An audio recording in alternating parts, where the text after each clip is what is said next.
morning, friends, and welcome to my channel. I am Crystal, and this is Homemaking on the Homestead. And today we're going to have a little coffee chat, which is my typical coffee with Crystal. And I've got just a few fun little things to share about with you. I'm going to share a little bit about a quick trip that my husband and I took, as well as our celebrating our 40th wedding anniversary, and a little bit about marriage. What is the secret to a long-lasting marriage? Do you know? I don't know that I know, but we're going to unpack that and talk a little bit about that today too. So ladies, grab your cup of coffee and let's chat.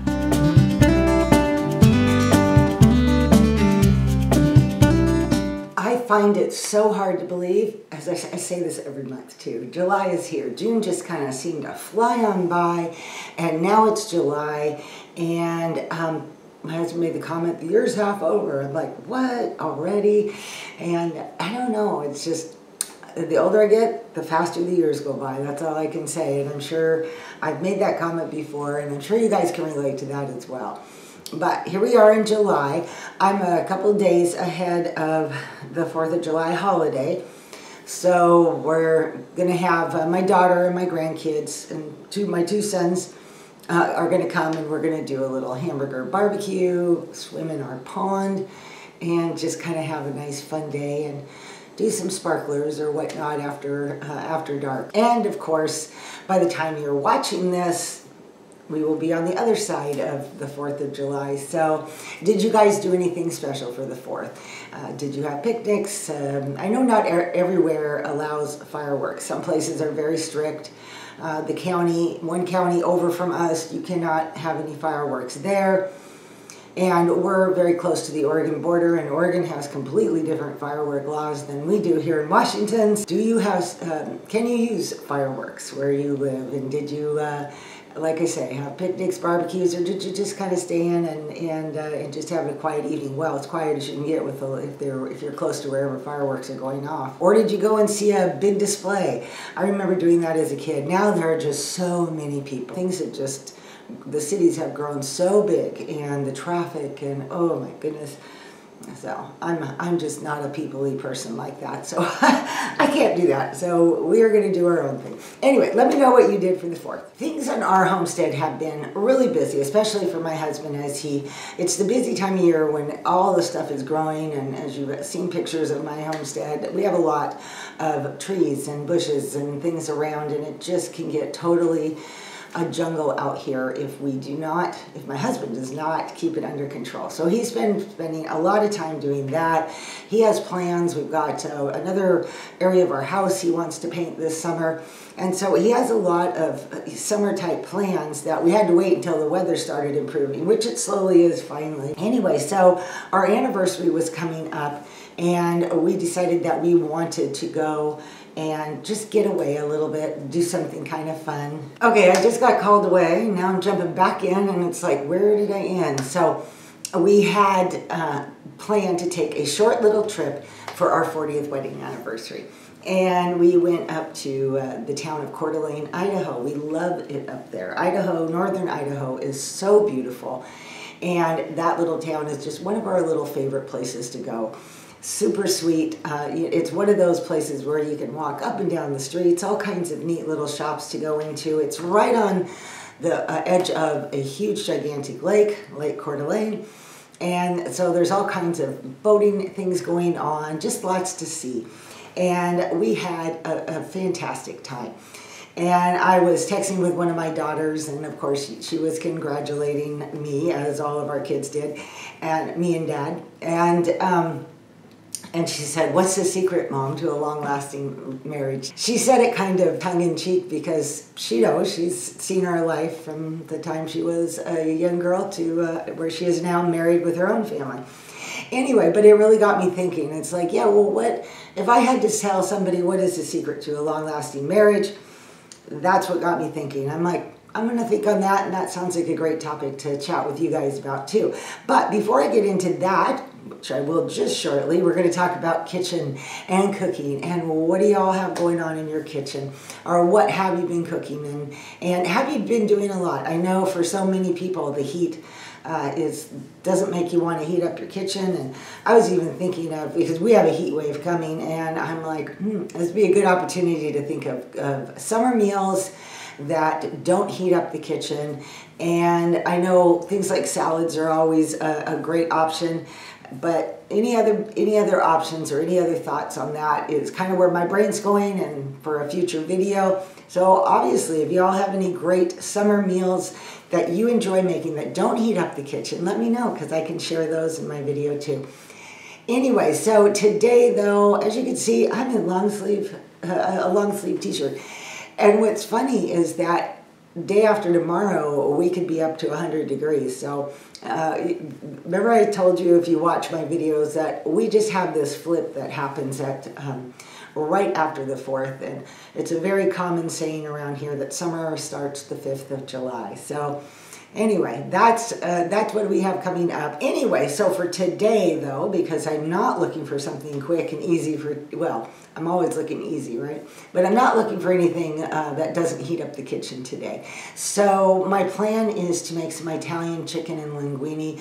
I do that in the simplest way possible. I'm going to cook my chicken in my Instant Pot. I have some frozen boneless, skinless chicken thighs. I'm going to cook up my linguine. I'm going to saute mushrooms and onions in some butter, mix that in with the chicken and the linguine, and usually add salt, pepper, garlic, all those good things, and some Italian salad dressing just to amp up the flavor, add a little bit more moisture. Mix all that up. I'm going to make a nice green salad with that, and I think I'm going to pull out of the freezer some French bread that I have down there. So that's going to be dinner, and I'm going to try, there's the key word, try, to make it small enough that we don't have a bunch of leftovers.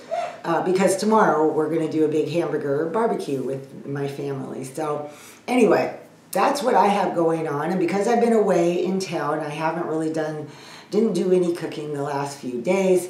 I also need to work on a macaroni salad for tomorrow, and I have a couple dip recipes that I might see if I can put together to have with, chips and dip and that kind of stuff. My granddaughters are doing desserts, so I don't have to do that.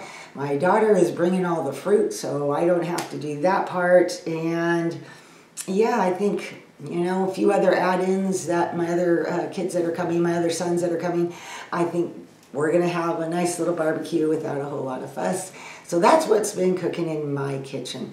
So I always ask you guys, what are you having for dinner tonight? I like my Coffee with Crystal to be a place where other ladies can come and we can talk about food and cooking good food from our home.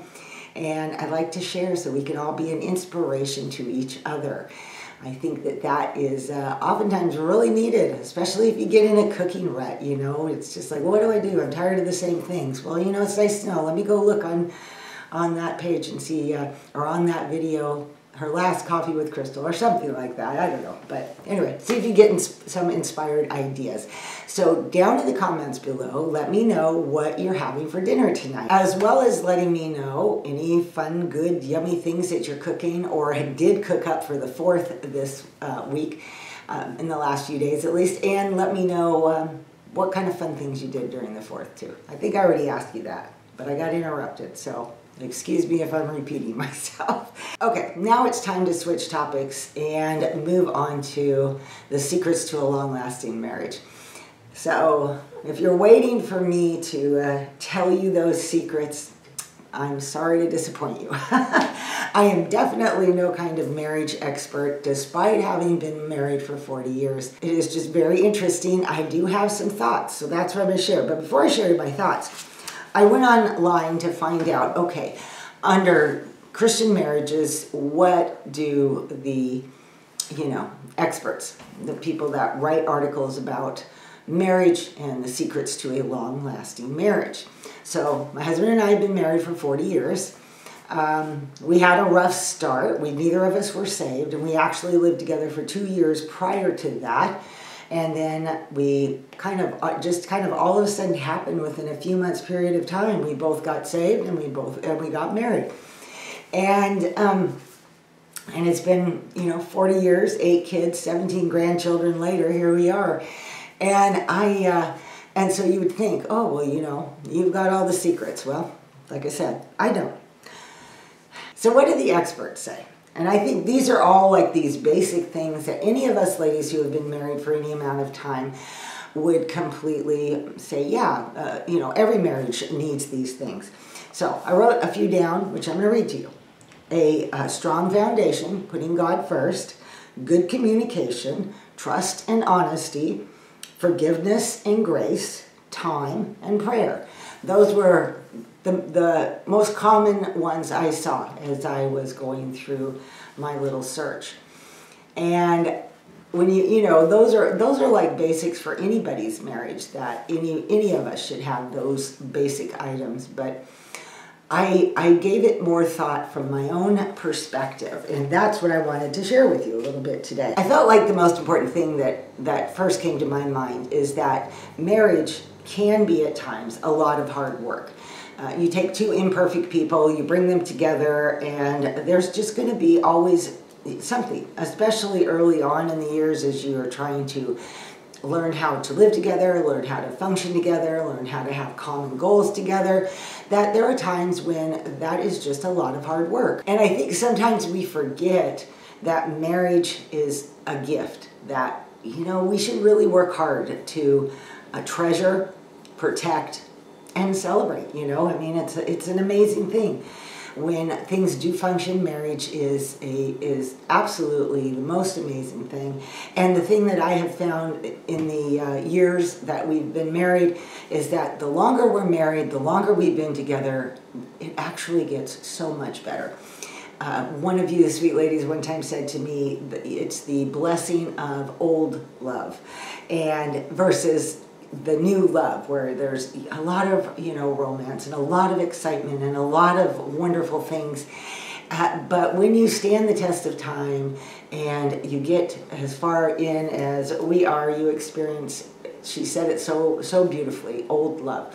And it is an even sweeter thing, I think, and it's its own blessing in so many ways. I think when you go through trying times and you try to work through those things, to always be looking at that goal down the road of staying committed, staying faithful to each other, and staying on that track.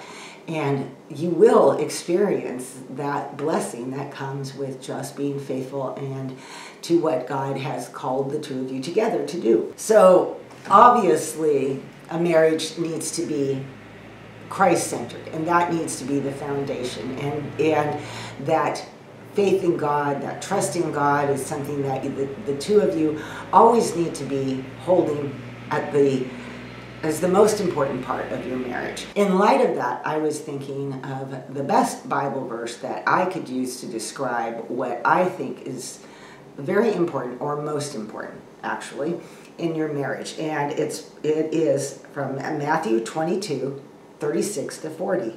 And it says, "Teacher, which is the great commandment in the law?" And Jesus said to him, "You shall love the Lord your God with all your heart, with all your soul, and with all your mind. This is the first and greatest commandment. And the second is like it. You shall love your neighbor as yourself. On these two commandments hang all the law and the prophets." And the reason I think that verse just fits with marriage all perfectly is that first, you love the Lord with all your heart, soul, and mind. Then you love your neighbor as yourself, meaning that you are loving that other person as much as you would love yourself. You are doing for them what you would do for yourself. Those verses apply to everything in our life, and I just wanted to hone in on them in light of marriage. I don't know if I already said this. I'm not a marriage expert. I'm not a counselor. I'm nothing like that. So, like I said, I'm just speaking from what is in my heart over all the years. But love and respect is two very important things. We see in Ephesians 5:25, "Husbands, love your wives even as Christ loved the church and gave himself for it." And then it goes on to say in verse 33, "Nevertheless, let every one of you in particular so love his wife even as himself, and the wife see that she reverence her husband." Reverence is the same means the same as respect, that she respects her husband. And I have always felt like in those verses, we can see such a pattern of of how God created man and woman and and how they are supposed to work together. I think as women, we can love everything, from pizza to our grandchildren, our husband, our children, the cute little puppies we see. Love is just something that is more of an emotional thing that we often easily can cultivate. But yet respect requires something that's a little bit different for the way that a woman thinks. And men can have a hard time with the love aspect, because for a man, oftentimes respect is very important to him. So much so that oftentimes they can't even differentiate the two. And yet that's what he's calling both parties to do, is to do the thing that is the most challenging and the thing that will often call on God to help us walk through. And then I think the last thing, at least for this video, that I think is important is that we realize that we have not been called to change our husbands. We have not been called to fix them. It's very easy when you've been married for a while to see all the faults and to see all the things that, well, if he just did things this way, if he would just take charge of this, if he would do this, if he would do that, then our marriage could be perfect. But you, as his wife, are not called to do that at all. That is not your department in any way. You only have control over you and how you respond, how you decide that you want to deal with any of the situations that may come up. The only person you can change is you. And I think as a wife, we need to be flexible. We need to be supportive. We need to be his helpmeet. We need to have those common goals, see what his goal is, and help him work towards the goals that pertain to your marriage, your family, and anything else. And let the things that you may see as faults, but just put those in God's hands and pray. And have trust that God sees that, and he's working with your husband. He is dealing with your husband. It will bring more peace to your marriage. It will bring more contentment to your marriage. It actually takes a lot of responsibility off of you. Like, I don't have to be the one that changes that. That's God's department. Those of us that are mothers or have been mothers to young children, we are definitely in the fix-it mode. It's broken, we fix it. Whether it's a toy, a skinned knee, a rip in a shirt, it doesn't matter. If they have a problem, Mama's to the rescue to fix it. But we are not our husband's mother. While those may not be secrets to a happy marriage, those are my thoughts and reflections. I don't think that there are any secrets. You gotta put in the time, and you have to be loving, and you have to take all things to the Lord in prayer, and stay steadfast and faithful as you move through the years, and recognize that God is with you, and He's gonna be there during the good times and the difficult times.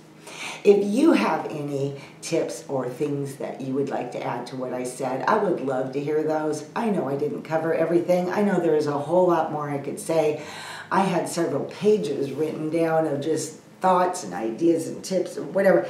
And then I'm like, I just had to get it down to what I felt was the most thing at the center that was the most important to me.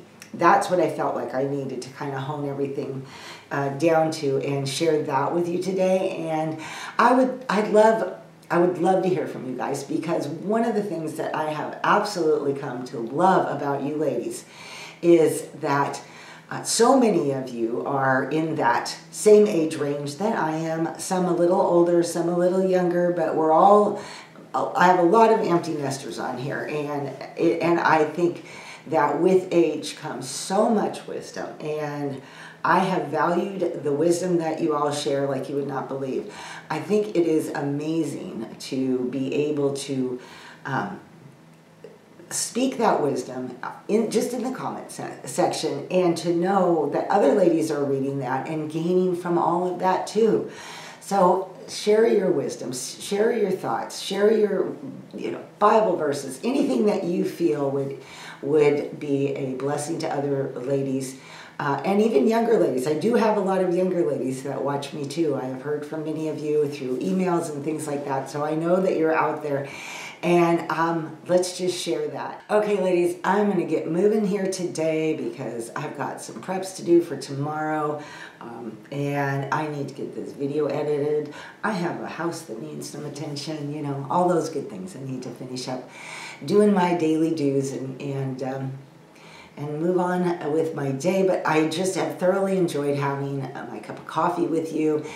I would love to hear from even more of you. I see how many people see my video, how many comments I get. So if you'd like to just jump on, even to share what you're having for dinner, if you want to share a little bit about yourself with any of the ladies, I think that would be great. It would be great to get to know you all. I pray you guys all have a wonderful day today, a blessed weekend and week ahead, and I will see you all on the next video. Bye-bye.